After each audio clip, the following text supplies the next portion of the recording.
Joining us now are Jenny and Kevin Vanderhooft. They own the Open Bay Lodge in Upsala, Ontario, but they lost their family business and their home to the fires. And they join us now from Thunder Bay this morning. I want to thank you both for talking to us today. I know this is an incredibly difficult time. Given what you have lost and what you've gone through, I want to ask you first, how are you managing right now? It's been a pretty rough go between everything. When we got into town, there was no hotels to be found. Everything was vacant. Lucky one of my girlfriends put me and my family up for the entire time that we've been here, which made life a lot easier. It's been just rough. There's been lack of help and response to everything for this fire for us. I know this is, of course, a very trying and emotional time. And on top of that, I do sense the frustration of this situation. And I want to start with what happened earlier this week when the fire first started. Can you, Jenny or Kevin, describe what you saw and what you did when you saw the fire? No, so I got a drone and I put her up on July 12th. And that's where I saw the fire at the far side of the lake, and I reported it to the after hours reporting system for fires. There was crazy red smoke sky around that time, and then it continued on till about 10 o'clock. And smoke was getting worse. I put my drone up again. I was able to see that the fire had increased. It was only about 5 kilometers away from me. And ash started falling from the sky at that point. And we also called the 911 at that time and told them about it. And they said, basically, we'll send somebody out, but they never did. And so this went on for a while between the calls and checking. And then finally it was about, what time would you say? I don't know timelines here so well. Reaching for you. So it was late. It was just getting dark. I was going to bed. I saw a flicker of red light out of the corner of my eye. I reached out to Jen. I said, you should get your drone and have a quick look. She flew it up, and there was fire less than 5 kilometers away.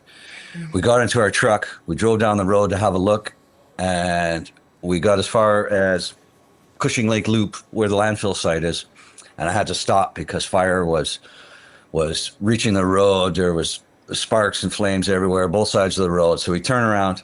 We started coming back. And that's where I ran into Dale Warda from Cushing Lake Resort.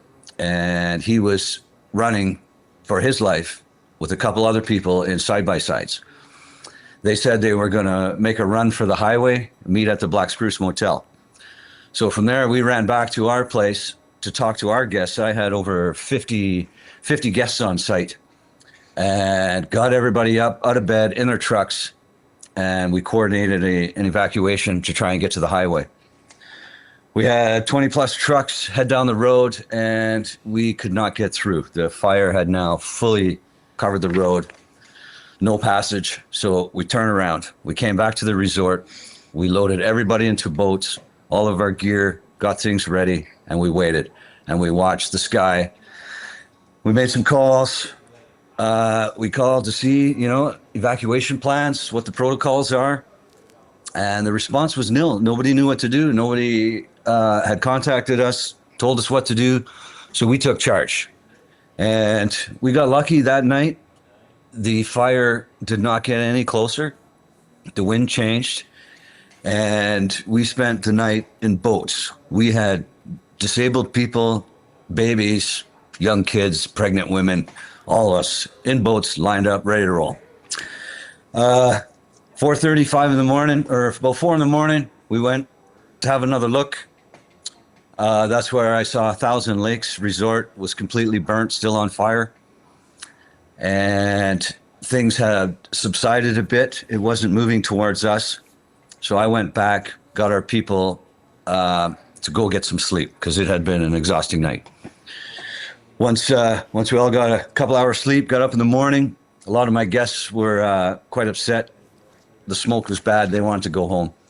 So everybody was packing up. I had one M&R officer, not an officer, but just a road kind of guy who was... I think he was part of the fire team. maybe part of the fire team, was coming down the road, checking things out, and advised us that it's not really safe, even though the fire had gone by. It's possible it could turn and come back. So he said we should go. It was strange. There was no real urgency. He was calm as a cucumber. Calm, cool. He said, we should just get going. So I went back to the remaining people, helped them to load their boats, pack up their stuff, and everyone left. What time did we actually hit the road? We hit the road at like 1:10. We had everybody evacuated by 12:30, and by 1:10 we were starting to evacuate with our convoy of my family, with my kids. So we took we didn't take this too seriously. I told my kids, go grab a bag, pack for 2 days in a hotel in Thunder Bay. We'll ride out this fire notice, and we're back here safe and sound. And so we left with literally nothing. I'm sorry to jump in. It does sound like you have had to take matters into your own hands here. And I do sense that frustration, because it's not just you and your family you're thinking of, you're also thinking about your guests. And as you're speaking, we were looking at images of the fire damage on your property. Clearly you made it out safely. It sounds like it was a very harrowing experience, but that experience is also one filled with frustration. What is your message to officials when it comes to how they've handled this emergency so far? It's, where are the bombers? This could have all been saved so easy. I've worked in aviation for 25 years. I'm very familiar with the fire program. As I used to work up in Pickle Lake, where a big training base is, I know how this all works. I've been on fire evacuation many, many times. And when it gets too close, they simply send the bombers and put it out. This could have been dealt with. Nobody came, no one called. It was a total failure. And I know that you and Jenny went back to your property at one point for hours using buckets to put out the fires that you could detect there as well. Of course, I know frustration again. Where's the help? So what's next for you? Because you and your family now, of course, out of your property, waiting to find out, I assume, when you can go back. What do the next few days look like for you and your children? Well, we went back, like you mentioned. On the 17th. Yeah, a couple days after the place had burned and everything was still on fire. We blew by the evacuation notice. We drove in there. I had to see what was going on. 7 of my cabins still survived. And if we hadn't have gone and fought those fires with buckets for 9 hours, by ourselves, and M&R knew we were there. They buzzed us twice with helicopters and no one came to help. So we managed to put out all those retaining wall fires, which I'm sure would have burned our cabins, what was left. And when we got out of there, we met them at the end of the road. And what I received was, we're sorry, but you can't be in here. If you come again, it's an $881 fine. You can't be in here. And I was like, you're not helping. There's 3 of you standing here. Let's get some shovels. We could have done this in a matter of hours. And that's just my property. There's probably 30 more in the same scenario where these people could have went and saved their own stuff with a little bit of hard work. Have you heard from officials? So here we are now. We still don't understand if everything is done or not. We can't get a report. I've tried and tried.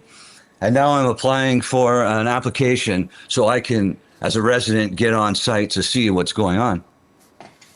Because I have big concerns about security now, because I have a lot of equipment and stuff laying there out in the open and nothing's under a locked door. And I have concerns about that. It is quite an ordeal you've been through. I'm so sorry that you and your family are going through this and that your neighbors are going through this as well. Definitely something that only we can't fully understand. I can only imagine what this must be like for you. Finally, I do want to ask you then, what is next for you? Do you have plans about where you're going to be in the next few days? Well, we're staying at a friend's. We're fixing up a small place I had prepared for my kids to go to school. So we're gonna actually try and bunk in with the kids for a little while. And we need to find a place to rent for the winter. This could take years to rebuild. And if the cabins that we saved the other day don't survive, I don't understand how you could rebuild, because our interactions with insurance so far have not been good. And the way it's looking, I don't know if we're going to come away with Like it ever rebuilt. enough money to do anything.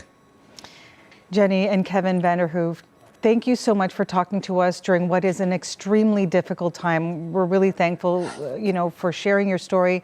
I hope you get the answers you need. And we're thinking of you as you think about rebuilding and what comes next for you and your family. Thanks again. I just want to put a shout out there to all our customers that donated to the GoFundMe.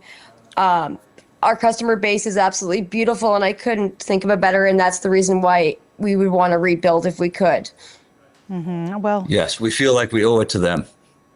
thank you so much for your story. And I know a lot of Canadians are thinking about you as well, and for all of your neighbors in your community. Thank you very much. Thanks.